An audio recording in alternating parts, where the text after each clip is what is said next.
کسی جگہ پر, کسی پبلک سفیئر پر مساجد میں نماز کی جگہ نہیں ملتی, تو اب ہمارا کام ہے کہ ہم اپنی اولادوں کے اندر اس اہمیت کو اور اس امپورٹنس کو ڈال کے جائیں, تاکہ ہماری بیٹیوں کو, ہماری بہوؤں کو, ہماری آنے والی مسلمان عورتوں کو اپنے علاقے اور اپنے ملک میں مساجد میں نماز کی جگہ ملے.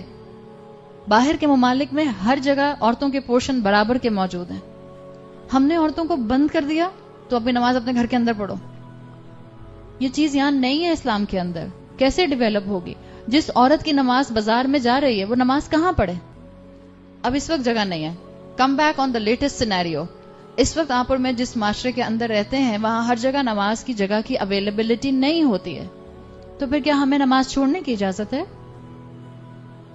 کیا کنسیشن ہے ہمارے لیے؟ جی نہیں, نو کنسیشن. اللہ کے رسول نے کیا کہا؟ میرے لیے اور میری امت کے لیے اس زمین کو پاک کر دیا گیا اور مسجد بنا دی گئی. اگر مردوں نے عورتوں کی عبادات کے لیے جگہ کم کر دی تو زمین تو اللہ کی ہے. کوئی کونا ڈھونڈیے اور پڑھیے, کوئی جگہ ڈھونڈیے اور پڑھیے. اور ایسی بات نہیں ہے آپ کسی بھی دکاندار سے کہتی ہیں بھائی مجھے نماز پڑھنی ہے, الحمدللہ آپ کو اپنی چائے نماز نکال کے دے دیتے ہیں اور جگہ بچھا دیتے ہیں. بات صرف یہ ہے کہ آپ کی فکر ہو نماز پڑھنے کی. 5 وقت کی فرض نماز کسی صورت میں نہیں چھوڑی جا سکتی, کسی صورت میں نہیں چھوڑی جا سکتی. آپ کہیں اچھا اگر میری یونیورسٹی درمیان میں آتی ہو تو بھی نہیں, نو چوائس. 5 وقت کی فرض نماز میں تو کوئی چوائس نہیں ہے. آہستہ آہستہ شیطان کیا کرتا ہے, اوہو آج میری نماز چھوٹ گئی. پہلے گلٹ ہوتا ہے انسان کو. شیطان کہتا ہے گھر جا کے پڑھ لینا, کوئی بات نہیں, چھوٹ گئی تو کیا ہوا. انسان کے اندر فطرت میں اللہ کی محبت ہے, اندر سے وہ اللہ کی طرف جھکنا چاہتا ہے, تو انسان گلٹ کا شکار ہوتا ہے. لیکن اگر اس کو اپنی عادت بنا لے, ہر دفعہ نماز چھوڑے, ہر دفعہ گلٹ آئے, ہر دفعہ نماز چھوڑے, ہر دفعہ گلٹ آئے, اور یہ اپنی عادت بنا لے, ایک وقت آتا ہے شیطان انسان کو یقین دلا دیتا ہے تو کیا ہوا نماز چھوٹ گئی تو ایک ہی چھوٹی ہے نا, باقی پڑھ لینا. اگر آپ اور میں یہ کریں گے تو پھر اللہ کے عرش کے سائے میں جگہ کیسے ملے گی؟ کیسے اللہ کی رحمت کے مستحق ہوں گے؟ اور جب اللہ کہہ رہا ہے کہ ہر مومن کا دل مسجد میں لگتا ہے, کل مومن, جب اللہ تعالیٰ یا اللہ کے رسول صلی اللہ علیہ وسلم کل کا لفظ استعمال کرتے ہیں تو یہ آپ کی اور میرے جیسا کل نہیں ہوتا. آپ اب جا کر اپنے چلیں, آپ کے شوہر آپ سے کہتے ہیں بیگم میں نے تم کو دنیا جہان کی چیزیں لا کے دیں, کل چیزیں لا کے دیں.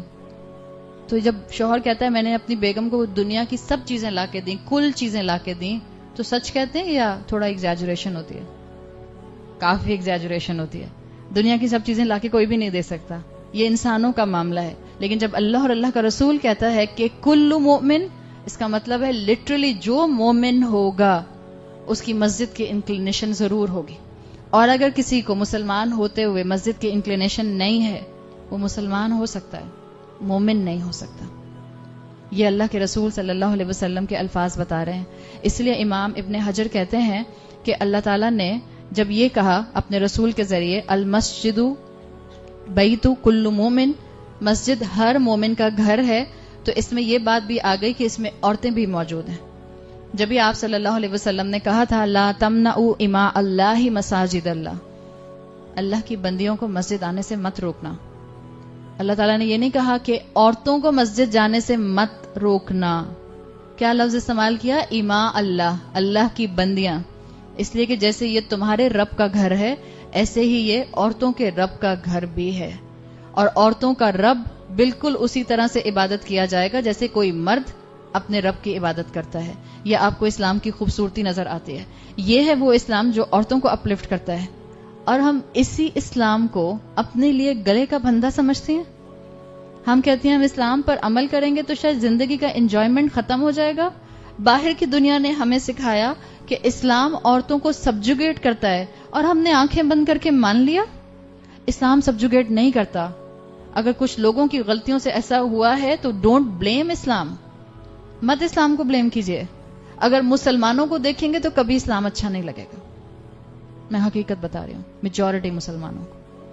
اگر اسلام کی خوبصورتی کو دیکھنا ہے جائیے back in the time well till the time of رسول اللہ صلی اللہ علیہ وسلم. دیکھیے اللہ کے رسول کی ہستی کو. آپ کو کیا لگتا ہے عورتیں سبجوگیٹڈ تھیں؟ عورتیں اپریس تھیں, عورتوں کو حقوق نہیں ملتے تھے, اور رول ماڈل کس کو بنایا گیا ہے؟ آج کے مردوں کو یا رسول اللہ صلی اللہ علیہ وسلم کو؟ تو کون زندہ کرے گا ان سنتوں کو؟ آپ سب مائیں ہیں, آپ آج کی مائیں ہیں یا آپ فیوچر مائیں ہیں. نسلیں ہیں آپ کی گودوں میں. وقت کا دھارا بدل سکتے ہیں آپ لوگ, سوسائٹی کی ڈائریکشن بدل سکتے ہیں آپ لوگ, سوسائٹی کی موومنٹ جو ہیں وہ پوری کی پوری چینج کر سکتے ہیں. جس معاشرے کی عورت زندہ ہو جاتی ہے وہ معاشرہ زندہ ہو جاتا ہے. جس معاشرے میں دین کی تعلیم عورت کے پاس آ جاتی ہے, اس معاشرے میں دین کی تعلیم معاشروں کے اندر فلٹر ڈاؤن کرنے لگ جاتی ہے ان آل اسٹریٹا. زندہ ہوئی ہے. اس وقت زندگی کی ضرورت ہے, اور یہ زندگی اسلام کی زندگی ہے, قرآن کی زندگی ہے. پریکٹیکلی قرآن کو تھامیے ہیں, صرف سننے کے لیے نہیں, صرف انٹلیکچوئل اسٹیمولیشن کے لیے نہیں, صرف واہ واہ اور سبحان اللہ کرنے کے لیے نہیں. It's time to do something. آپ کی اور میرے عمل کا وقت بہت کم ہے. ہم آ چکے اس دنیا میں, اور کچھ پتہ نہیں کب واپس بلا لیا جائیں. یہی چھوٹا سا سپین ہے زندگی کا جو میرے آخرت کا ڈیسائیڈنگ فیکٹر ہوگا. یا میرے لیے ہمیشہ کا باغ ہے, یا اللہ نہ کرے کہ دوسری جگہ مجھے یا آپ کو جانا پڑے. تو اپنے آپ کو اس کانسیپٹ کے ساتھ اٹھائیے کہ آپ انشاءاللہ اس معاشرے میں دین کا ریوائول کریں گے.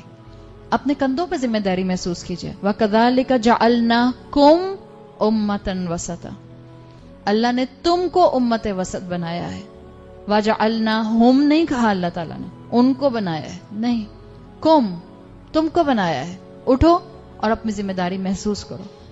ہر لڑکی, ہر عورت یہ سمجھے کہ میں نے اسلام کو اپنے خاندان میں پروموٹ کرنے کی ذمہ داری لینی ہے. بیٹیاں ماؤں کو نہ دیکھیں, ماؤں بیٹیوں کو نہ دیکھیں, معاشرہ استادوں کو نہ دیکھے, شاگرد استادوں کو نہ دیکھیں, اور نہ استاد شاگردوں کو دیکھیں. اپنی اپنی ذمہ داری محسوس کیجئے. میں چینج کروں گی. I will be the agent of change in this society. ہیں گٹس, گٹس سب کے پاس ہیں, صرف ہمت چاہیے, ول پاور چاہیے, اندر سے ڈٹرمنیشن چاہیے, جذبہ چاہیے. اور آپ یہاں جذبہ ہی تو اکٹھا کرنے بیٹھے ہیں. اپنے جذبے کو, سب لوگ کہتے ہیں, پوری دنیا میں آوازیں آتی رہتی ہیں, جذبہ ہے, جنون ہے, تو آگے بڑھیے. ہاں, اس جذبہ اور جنون کو اسلام کے راستے پر لے کر تو آئیے. آپ کو چیزوں کی حقیقت نظر آنا شروع ہو جائے گی. آپ کو سٹینڈ لینا آنا شروع ہو جائے گا. آپ کسی سے نہیں ڈریں گے. مومن کسی سے نہیں ڈرتا. جو اللہ سے ڈرتا ہے وہ کسی سے نہیں ڈرتا, اور جو اللہ سے نہیں ڈرتا وہ سب سے ڈرتا ہے. ہمارا کیا حال ہے؟ سچویشن نمبر 1 یا situation number 2؟ Majority situation number 2. ہم صرف زبان سے کہتے ہیں ہم اللہ سے ڈرتے ہیں. اگر ہمیں اللہ سے واقعی ڈر لگتا ہو, ہم غیبت کریں, عادت کے طور پہ غیبت کریں. اگر ہمیں واقعی اللہ سے ڈر لگتا ہو, ہم نماز چھوڑیں, عادت کے طور پہ نماز چھوڑیں. کبھی چھوٹ جاتی ہے تو اللہ معاف کرنے والا ہے, قضا پڑھ لی. عادت کے طور پر انسان کبھی گناہ نہیں کرتا پھر اس طرح کا.